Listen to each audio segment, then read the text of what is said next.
हम लोग इस वीडियो में सॉल्व करने वाले हैं अपना एक्सरसाइज 1B।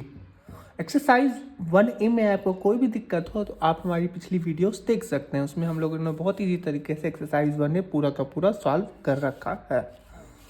तो एक्सरसाइज 1B शुरू करने से पहले हम लोग को दो चीज़ जानना होगा। क्या जानना होगा? एक तो इसमें एक टर्म आएगा टर्मिनेटिंग डेसिमल। ये टर्मिनेटिंग डेसिमल क्या होता है और रिपीटिंग डेसिमल क्या होता है, जिसको हम लोग रेकरिंग डेसिमल भी बोलते हैं या फिर नॉन टर्मिनेटिंग भी बोलते हैं। अब देखो, टर्मिनेटिंग डेसिमल क्या होता है ना, जब भी हम लोग है ना दो नंबर को आपस में डिवाइड करते हैं और वो नंबर आपस में पूरी तरीके से कट हो जाए। जैसे यहाँ पर एक एग्जांपल दे रखा है 1/4 का, तो हम लोग 4 को 1 से किए, तो ये देखो आखिरी में क्रॉस का निशान आया ना, तो ये क्या किया, ये पूरी तरीके से कट हो चुका है। अब इसमें आगे कुछ नहीं हो सकता है। तो अगर ये पूरी तरीके से कट हो जाए तो इसको हम लोग क्या बोलेंगे? Terminating decimal.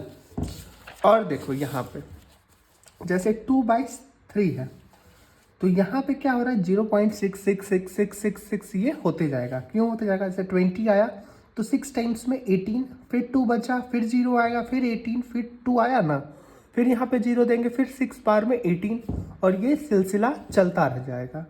तो 6666 ऐसे डॉट आएगा, तो हम लोग इसको ऐसे भी लिखते हैं 0.6, और 6 के ऊपर क्या दे देंगे? बार दे देंगे। मतलब क्या? 6 रिपीट हो रहा है इसका मतलब।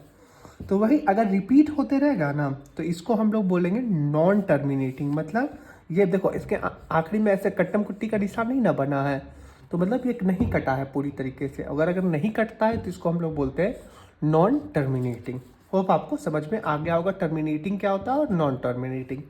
फिर मैं एक शॉर्टकट में बता देता हूँ कि टर्मिनेटिंग वो होता है जो पूरी तरीके से कट हो जाए, और नॉन टर्मिनेटिंग क्या होता है? जो कि पूरी तरीके से कट नहीं हो। अब चलते हैं इसी के साथ एक्सरसाइज की तरफ। देखो एक्सरसाइज में क्या बोल रहे हैं ना हमारा कि without actual division find which of the following rational number are terminating.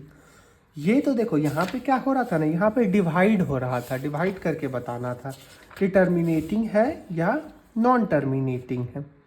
लेकिन यहाँ पे बोल रहा है क्वेश्चन में हमको कि बिना डिवाइड के बताना है। तो भाई बिना डिवाइड के हम कैसे बता सकते हैं? उसके लिए हम लोग ये चीज़ यूज़ करेंगे कि एक रैशनल नंबर जो कि p/q के फॉर्म में हो और whether prime factors q are 2 and 5। अब देखो क्या बोल रहा है, ये मैं सिंपल में समझाता हूँ। एक डेसिमल हो, एक फ्रैक्शन हो जो कि है ना p/q के फॉर्म में हो, तो q क्या है? हमारा डिनोमिनेटर है, और डिनोमिनेटर का जो फैक्टर मतलब q का जो फैक्टर होना चाहिए डिनोमिनेटर का, वो या तो 2 होना चाहिए या 5 होना चाहिए, या 2 और 5 दोनों हो सकता है। इसके अलावा कोई भी नंबर आया तो वो क्या हो जाएगा? नॉन टर्मिनेटिंग हो जाएगा। और ये दोनों आया तो हम लोग क्या बोल देंगे? टर्मिनेटिंग बोल देंगे। अब इसी के साथ आ जाओ एक्सरसाइज में। अब देखो जो पहला नंबर है वो क्या है? 13/8 है।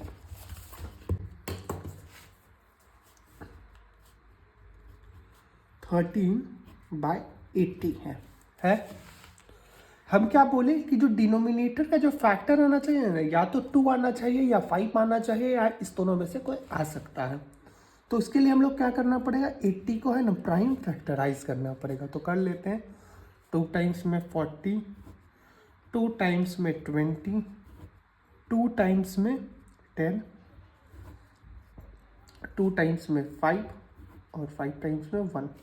तो देखो इसका प्राइम फैक्टराइजेशन में करते हैं। 80 का तो क्या क्या आता है? या तो 2 आता है या तो 5 आता है। इसके अलावा कोई नंबर आया? नहीं आया। तो हम लोग डायरेक्टली क्या बोल सकते हैं कि ये टर्मिनेटिंग है। टर्मिनेटिंग है, टर्मिनेटिंग डेसिमल। और ऐसे ही दूसरा क्वेश्चन बनाओ। दूसरा क्या बोल रहा है ना कि 7/24 है। ठीक, तो हम लोग को किसका करना है? 7 का करना होगा प्राइम फैक्टराइजेशन या 24 का? ऑफकोर्स 24 का, क्योंकि जो डिनोमिनेटर में रहता है हम लोग उसका करते हैं। तो 24 का कर लो। तो 24 2 बार में 12, 2 बार में 6 और 2 बार में 3 और 3 बार में 1। यहाँ पे देखो इसका जो प्राइम फैक्टर्स क्या है, 2 है और 3 है। और हम लोग क्या पढ़े हैं, या तो 2 होना चाहिए या 5 होना चाहिए, या 2 और 5 दोनों हो सकता है, लेकिन उसके अलावा कुछ नहीं। और यहाँ पे 3 आ रहा है, तो और हम लोग क्या बोल सकते हैं कि ये क्या है, एक नॉन टर्मिनेटिंग फ्रैक्शन है।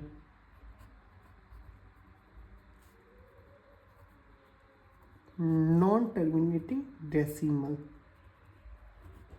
और ऐसे ही आगे करना है हम लोग को। थर्ड नंबर में भी क्या है, थर्ड नंबर में भी बोल रहा है कि 5/12। अब हम लोग को 12 का करना होगा, तो अब यहाँ पे छोड़ करके हम लोग रफ शीट में करते हैं 12 का। या फिर 12 का करने का भी दरकार क्यों है, इसको बस काट दो तो यहाँ हो जाएगा 2 × 2 × 3, तो 12 हो जाएगा। तो और यहाँ पे भी क्या आ रहा है, 2 आ रहा है और 3 आ रहा है, तो हम लोग डायरेक्टली लिख सकते हैं कि नॉन टर्मिनेटिंग है डेसिमल।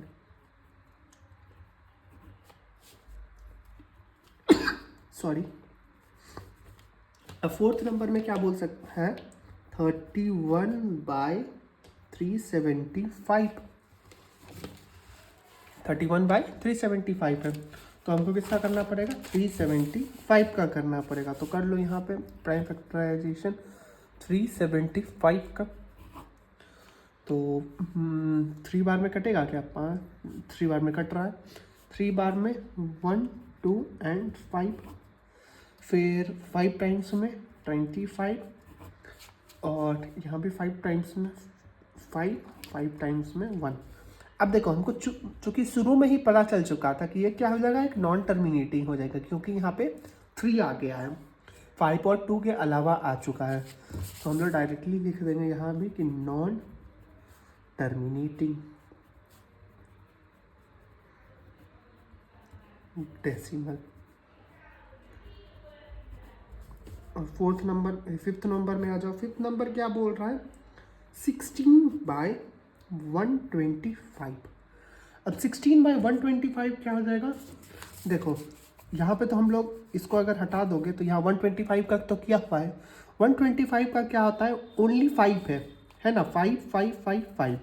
तो हम लोग क्या पढ़ रहे हैं, या तो 2 होना चाहिए या 5 होना चाहिए, या 2 और 5 दोनों हो सकता है, इसके अलावा कुछ नहीं होना चाहिए। यहाँ तो बस 5 है, तो मतलब आंसर क्लियर है। क्या हो जाएगा, ये एक टर्मिनेटिंग डेसिमल हो जाएगा।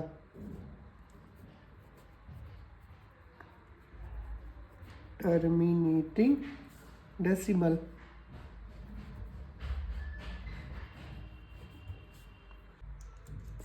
होप आपको क्वेश्चन नंबर 1 एकदम इजी तरीके से समझ में आ गया हो। अगर आपको कोई भी डाउट है तो आप हमको कमेंट बॉक्स में पूछ सकता हूँ, मैं सब डाउट क्लियर कर दूंगा। मिलते हैं नेक्स्ट वीडियो में, जहाँ पे हम लोग सॉल्व करेंगे क्वेश्चन नंबर 2। तब तक के लिए बाय। वीडियो अच्छा लगा हो तो लाइक कर दीजिएगा और चैनल को सब्सक्राइब कर दीजिएगा।